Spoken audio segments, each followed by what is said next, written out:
Olá, neste capítulo vamos falar então do finalzinho da nossa aula,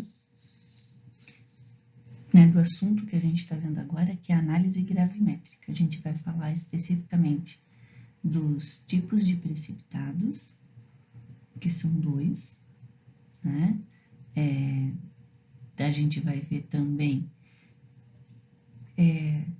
os tipos de contaminação que podem ocorrer durante o processo de precipitação, são 4, e uma forma ideal, né, nem sempre possível, mas de a gente diminuir essa contaminação e obter sempre precipitados mais fáceis, né, de se trabalhar durante a marcha analítica. Todas as informações que estão nesse PowerPoint, nesse arquivo, elas foram retiradas do livro que aparece aqui, né? Esse é o livro. Ele é do autor Skugge, né? Um livro de Química Analítica, e ele está disponível na biblioteca virtual da Univille. Bom, primeiro tipo, eu falei que são dois os tipos de precipitados em análise gravimétrica: os precipitados cristalinos e os precipitados coloidais. Os precipitados coloidais, eles são os mais difíceis de se trabalhar, né? Porque são partículas.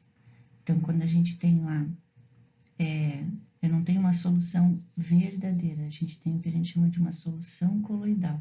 Então, toda solução é formada por soluto e solvente, né? E nesse tipo de solução coloidal, eu tenho uma solução que parece verdadeira, ou seja, a gente observa somente uma fase, né, no sistema. Porém, essas partículas coloidais, elas são tão pequenas, né, tão pequenas, da ordem de nanômetros, que elas não decantam, né? Elas têm uma massa muito pequena, não decantam, são carregadas eletricamente, o que as mantém em solução, estáveis em solução. A gente consegue perceber, né, que a solução não é verdadeira, é uma solução coloidal, porque normalmente ela é turva, né? A gente tem vários exemplos no nosso dia a dia também de soluções coloidais, né? O leite, o sangue, né, a neblina, são soluções que parecem verdadeiras, né, formadas por uma única fase, mas, por exemplo, mas existem partículas em suspensão. O efeito Tyndall revela isso para a gente, né? Então, aqui pela foto, a gente observa, aqui eu tenho uma solução verdadeira, aqui eu tenho uma solução coloidal, né? Aqui a luz atravessa a solução sem desvio nenhum. E aqui a gente tem a dispersão, então, da luz pelas partículas em suspensão.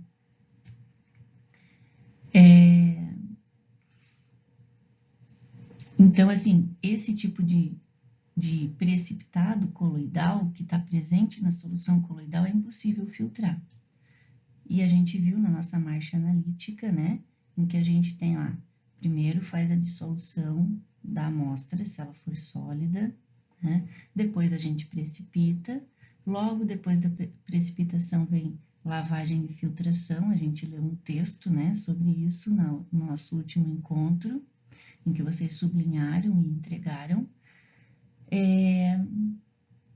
E aí depois, né, a gente tem secagem, né, realiza-se a pesagem e os cálculos estequiométricos.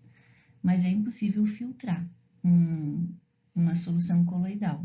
Então, a gente tem um passo antes, que é a coagulação dessas partículas coloidais.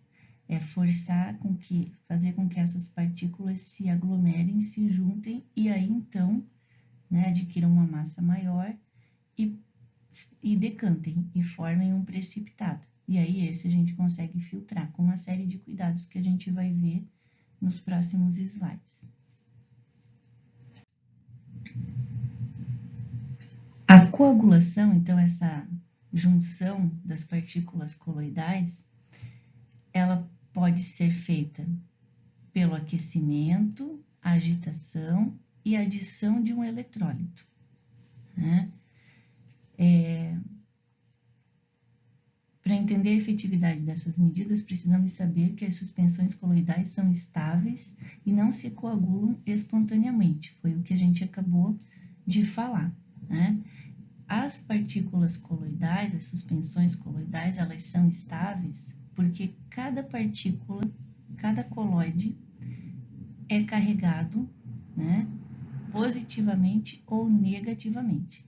E aí a gente sabe que partículas carregadas com a mesma carga, né, se repelem. E aí essas partículas se mantêm estáveis em solução.